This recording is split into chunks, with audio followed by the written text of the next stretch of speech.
name is Betsy Berrens, and I am a recruiter here at Paper Transport. Before I became a recruiter, though, I was a driver.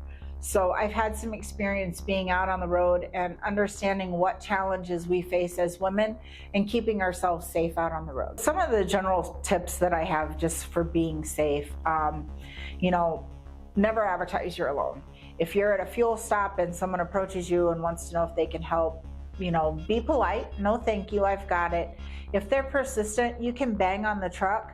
Hey, honey, can you grab whatever when you're getting out? At that point, you're no longer alone. When you're attacked, anything that you have at your disposal, whether it be a sharp pencil, a hot cup of coffee is a good deterrent. Those types of things can be beneficial if needed. There are a couple of things that you can carry with you. One of the things that can be a real threat are wasps. Some people are allergic to them. So wasp spray is a good thing to have. You may be picking up a trailer that has wasps on it, but wasp spray is also a handy defensive tool. It has about a 40-foot range, and it is very effective at stopping someone in their tracks. When I used to thump my tires, I was a driver, and so doing my pre-trips and post-trips, I would thump my tires with a claw hammer. If push comes to shove, that can be a very effective weapon. You can also consider carrying a large 4D cell battery mag light instead of the small flashlights. Again, they're heavy and they make really good weapons. You can carry a personal alarm. It's just a small thing that fits on your keychain, and you pull it, and when you pull it, it's very, very loud, so that if you do get into a situation where you need to draw attention to yourself, you can use that. It's very effective. A whistle works well too. If you have like an old referee whistle, that's also something that you can do.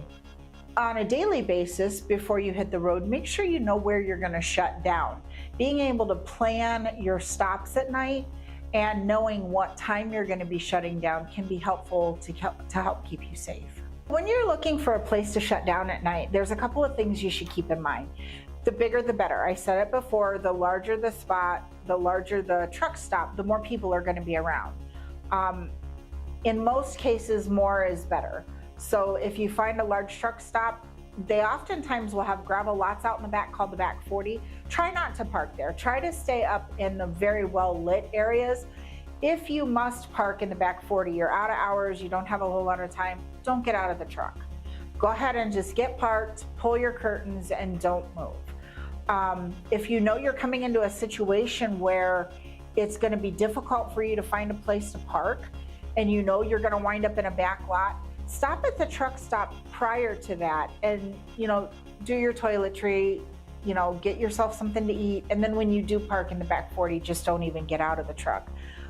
Look for places that are very well lit.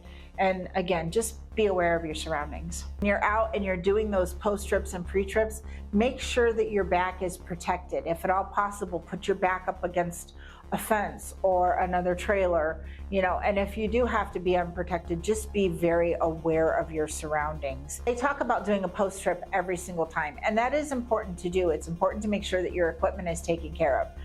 But if it's a matter of it's dark, you're out in the back 40, skip the post trip, do it the following morning so that it gets done, but do it when it's daylight. The whole goal here is to keep you safe, so do whatever that looks like for you.